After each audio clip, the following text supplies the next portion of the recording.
Turning point Dharwad ಇವರಿಂದ ಒಂದು ಸುವರ್ಣಾವಕಾಶ.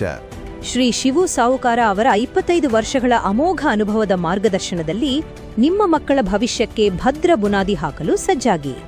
April 5ರಿಂದ ಮೇ 20ರವರೆಗೆ ಮ್ಯಾಥ್ಸ್, ಸೈನ್ಸ್, ಸೋಷಿಯಲ್ ಸೈನ್ಸ್ ಮತ್ತು ಇಂಗ್ಲಿಷ್ ವಿಷಯಗಳ ಕುರಿತು 4, 5, 6ನೇ ತರಗತಿ ಹಾಗೂ ಎಸ್ಎಸ್ಎಲ್ಸಿ ಮತ್ತು 10th ಸಿಬಿಎಸ್ಇ ವಿದ್ಯಾರ್ಥಿಗಳಿಗೆ ಬೇಸಿಗೆ ಶಿಬಿರವನ್ನು ಹುಬ್ಬಳ್ಳಿ, ಧಾರವಾಡದಲ್ಲಿ ಹಮ್ಮಿಕೊಳ್ಳಲಾಗಿದೆ. ಇಲ್ಲಿ ಕೇವಲ ಪಾಠವಷ್ಟೇ ಅಲ್ಲ, ಆಟ, ಅತ್ಯುತ್ತಮ ಊಟ ಮತ್ತು ಮನರಂಜನೆಯ ಸಮ್ಮಿಲನವಿರುತ್ತದೆ. ದೂರದ ಊರಿನ ವಿದ್ಯಾರ್ಥಿಗಳಿಗೆ ಸುಸಜ್ಜಿತ ವಸತಿ ವ್ಯವಸ್ಥೆಯೂ ಲಭ್ಯವಿದೆ. ಕೆಲವೇ ಸೀಟುಗಳು ಬಾಕಿ ಲಭ್ಯ. ಹೌದು, ಕೆಲವೇ ಸೀಟುಗಳು ಬಾಕಿ ಲಭ್ಯ. ಇಂದೇ ನಿಮ್ಮ ಸೀಟನ್ನು ಕಾಯ್ದಿರಿಸಿ. ಹೆಚ್ಚಿನ ಮಾಹಿತಿಗಾಗಿ ಸಂಪರ್ಕಿಸಿ 9900058005 ಅಥವಾ 9900058006. ಟರ್ನಿಂಗ್ ಪಾಯಿಂಟ್, ನಿಮ್ಮ ಮಕ್ಕಳ ಉಜ್ವಲ ಭವಿಷ್ಯಕ್ಕಾಗಿ.